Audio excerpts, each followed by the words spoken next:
Hi, Kevin from the Awareness website. Classroom Classics here with you again, Classroom Classics 3. And we're going to work on the moves from the 90-degree kick after the strike gears with fists, the steps in between. So how to take your time, keep the steps in line, turning around to do the kick right. And then there's a bunch of repeat in there, doing the second carry tiger to mountain. We'll go through that briefly. A lot of stuff to cover, so we'll just kind of touch on it. And then we'll get into the horizontal whip and partitions. So we'll take a look at all of that.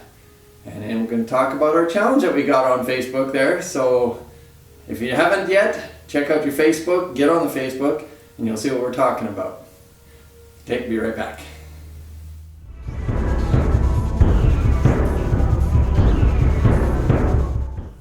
Okay, so we've done the strike tigers, strike gears with fists, and now we're coming into a kick, which is a 90-degree kick. If I do the strike tigers from this position, or the strike gears with fists, what's going to happen is you're going to open the hand, start to stand up and press down, and then come up and cross as you get to the top. And then from there you're going to open, and you're going to kick 90 degrees left. Then you're going to step down and cross. So you step down pigeon-toed so the feet are beside each other. You're going to turn the right foot around, still in the same line.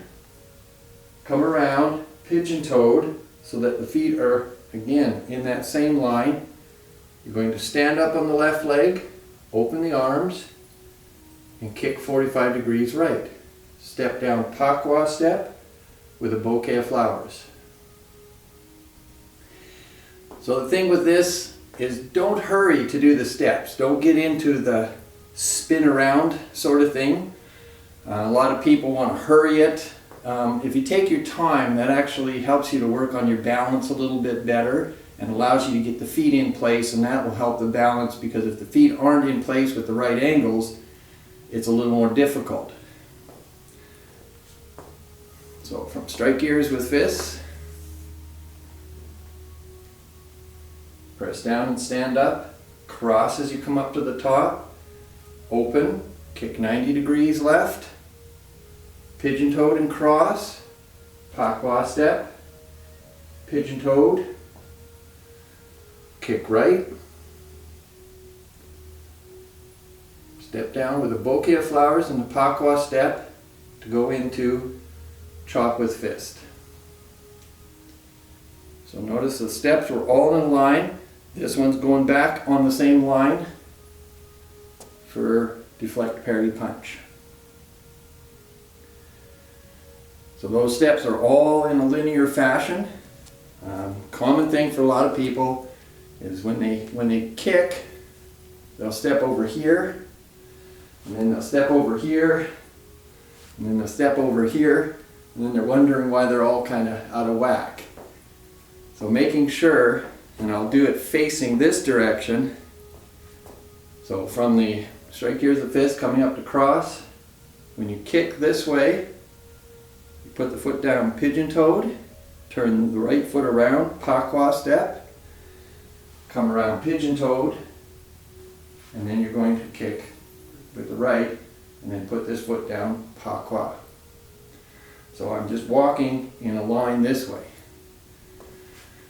So I'll play around with that, and you'll get the idea, but it'll really help with the balance, and make sure you get enough angles. So get the 45-degree angles when you're doing those pigeon toes and pakwa steps. After we've done the chop with fist, deflect, parry, punch, we're going to go into the second apparent close-up with the two-handed push, and then up. Going to do carry tiger mountain, pivot in, open. We're going to step to the corner for carry tiger,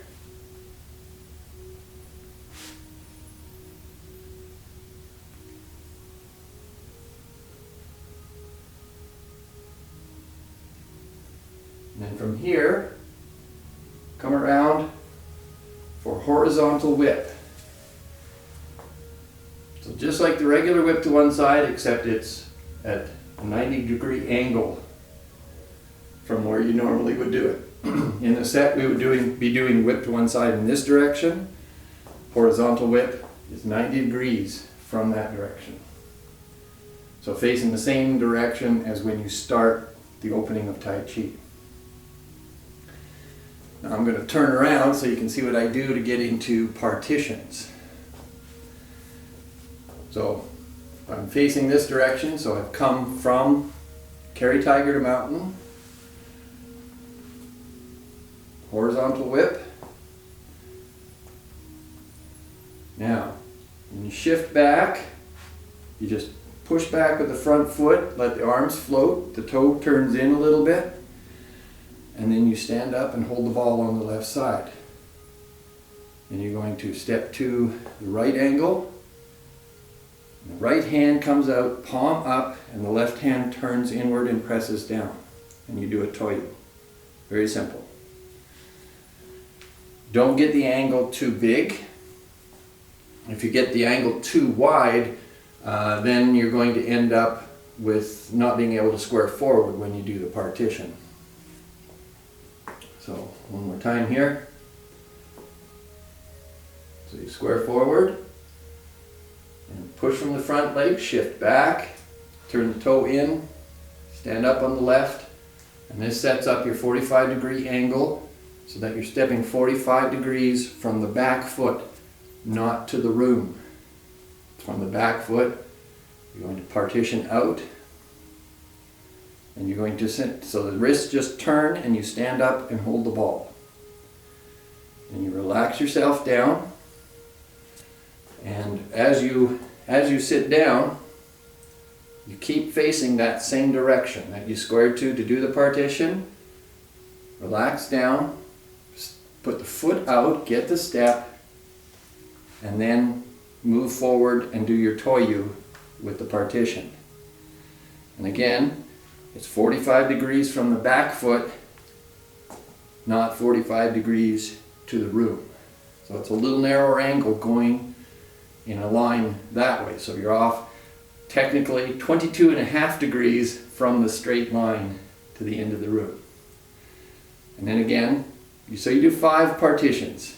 Turn, stand up and hold the ball, and again, when I'm turned forward to do the partition, I stay in that angle as I stand up and hold the ball, and then I sit down at that angle and step out. Notice I don't lunge forward into the step. So you want to make sure you get the step first before you open up and get the arm going. So, one more time. My favorite saying in class. One more time. Shift, turn the toe in, up and hold the ball. Relax, step out, then toyu. The arm opens out, push out, stand up and hold the ball. Keep the angle, sit down, step out, 22.5 degrees from the straight line, and then move forward, doing the toyu. Very simple. You do 5 of those. I don't have enough room in the studio to do 5. But we'll show you what happens when you get to the very last one, so the 5th partition. So there's 3 to the right and 2 to the left. On the last one, you're going to come up, hold the ball. Now this time when you sit down, you're going to step out a little bit wider to set up 45 degrees for your left grass bird's tail. So again, get the step. Notice my weight's still in the back leg. Get the step in place, and then toyu forward and express out with the arm. From there, you're going to stand up, and this is why you step wider angle, so that you can step into grass bird's tail at 45 degrees for your toyu.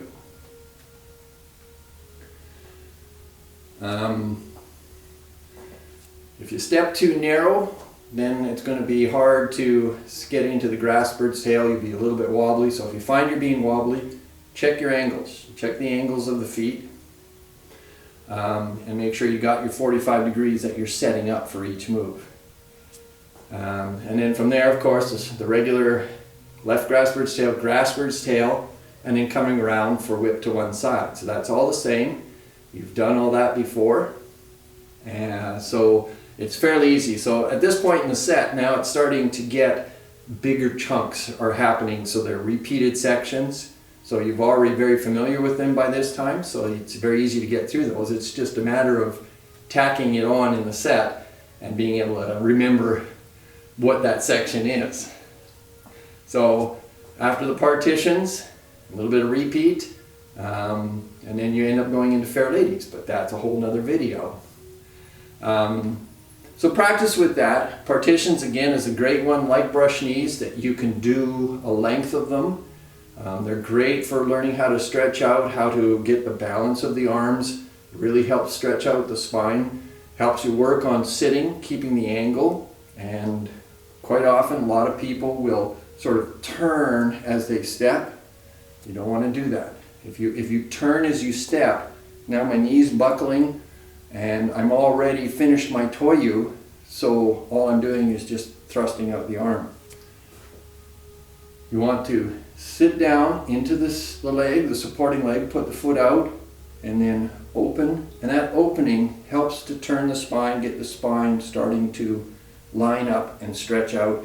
And then you relax into the front leg and finish the extension. And that does amazing things for your spine, for stretching all the muscles all up through the back of the leg, through the hips, right out through the arms. So play around with that, and got any questions, of course, ask us. Now, something that we're doing for the Christmas season here, for the month of December, and you've all heard of the Advent calendar, so 24 days leading up to Christmas for the month of December. What we're doing is a Tai Chi Advent challenge. So starting on December 1st, which we've already gone past it, so you guys got some catching up to do if you haven't been on Facebook.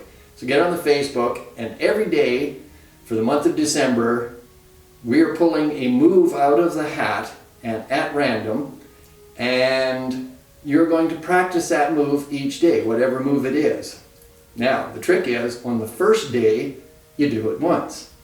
So in this case, the move was turn and sweep lotus. So you practice turn and sweep lotus once. Now, of course, if you want to practice it and get it really good, do it a few more times, and that's okay too. The second day, so that's today, or yesterday, sorry, was, I got Sheldon shaking her head here. The next day was repulse monkeys. So you do 2 repulse monkeys, and you have to do it twice. On the third day, whatever the move is, you're going to have to do that move 3 times. And so on throughout the month. So on the 10th day, you do the move that comes out of the hat 10 times. On the 20th day, you do the move that comes out of the hat 20 times. And on the 24th day, 24 times.